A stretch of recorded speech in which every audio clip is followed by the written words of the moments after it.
सम्माननीय गुरुजनों, निर्णायक गण तथा प्रिय सदन, हम सब साथ साथ रहें, साथ साथ आगे बढ़ें, साथ साथ उन्नति करें। दोस्तों, क्या ये वही भारतवर्ष है जहाँ जंगलों में रहने वाले ऋषि मुनि सामाजिक जीवन के प्रति इतने जागरूक थे? वे जानते थे कि सामाजिक उन्नति में ही व्यक्ति की उन्नति निहित है, क्योंकि मानवीय अनुशासित सामाजिक व्यवस्था से व्यक्ति के जीवन रूपी इमारत बुलंद होती है। दोस्तों, किसी ने कहा है, हम क्या बनाने वाले थे और क्या बना बैठे, वतन में जन्नत लाने वाले थे और जहन्नुम बना बैठे। मैं आपसे पूछना चाहूंगी, आपको नहीं लगता कुछ ऐसी ही है आज की स्थिति? स्तरहीन और खोखली, प्रतिस्पर्धा की अंधी दौड़ में जीने की राह ढूंढते ढूंढते आज जीना भूल गए हैं हम। मर्यादा, अनुशासन, नियमबद्धता, ये शब्द केवल शब्दकोश तक ही सीमित रह गए हैं। इनके अर्थ तो सभ्यता की चकाचौंध में गुम होकर कहीं अपने अस्तित्व की तलाश में लगे हैं। समाज विघटित हो गया है आज। सांस्कृतिक भटकाव ने युवाओं को बाह्य आकर्षणों की तरफ मोहित किया है। व्यापारीकरण ने खुद को कण कण में बसा लिया है।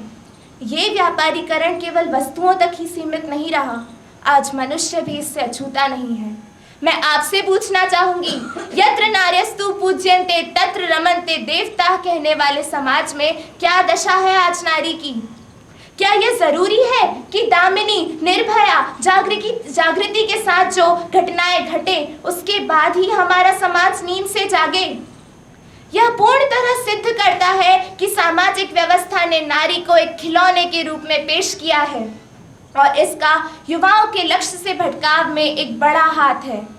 जैसा कि काजल की कोठरी में केसो ही सयानो जाए, काजल की कोठरी में केसो ही सयानो जाए, एक लीक काजल की लागी है ते लागी है। आज के समाज में चरित्र की कमी, चित्र की अधिकता है। आपको नहीं लगता कि अच्छाई की कहीं कमी हो गई है?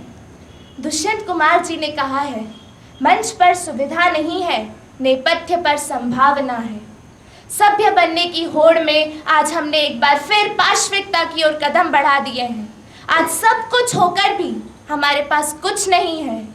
चांद पर पहुंच गए हैं, पड़ोसी की खबर नहीं।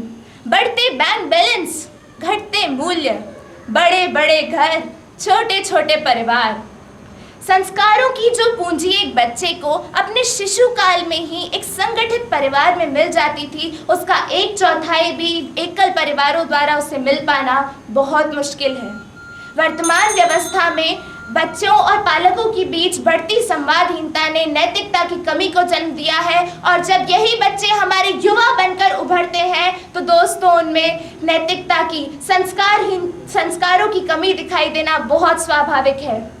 अपनी मर्जी से कहाँ अपने सफर के हैं हम, रुख हवाओं का जिधर है उधर के हैं हम। इसी युवा पीढ़ी को भ्रष्टाचार की, राजनीति की आपाधापी में भी पिसना पड़ रहा है। ऐसे मूल्यों के पतन के बीच रहकर युवाओं की सोच को कैसी दिशा मिलेगी? जिंदगी के शोर, राजनीति की आपाधापी, रिश्ते नातों की गलियां और क्या खोया क्या पाया के इस बाजारों से चलकर सोच के एक रास्ते पर कहीं एक ऐसा नुक्कड़ आता है जब मनुष्य एकाकी हो जाता है।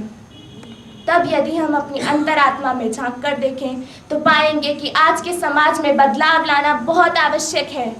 अभी भी देर नहीं हुई है, अभी भी देर नहीं हुई है दोस्तों, क्योंकि शानदार था भूत और भविष्य भी महान है यदि हम सुधारें कहते जिसे वर्तमान है।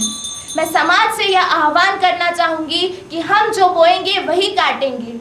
आज जरूरत है संस्कारों के बीज बोने की, उनकी नैतिकता से सिंचाई करने की, सच्चाई की खाद डालने की। तब कहीं जाकर ये बीज अच्छाई के फल त्वरित वृक्षों में परिवर्तित होंगे। मेरे साथियों,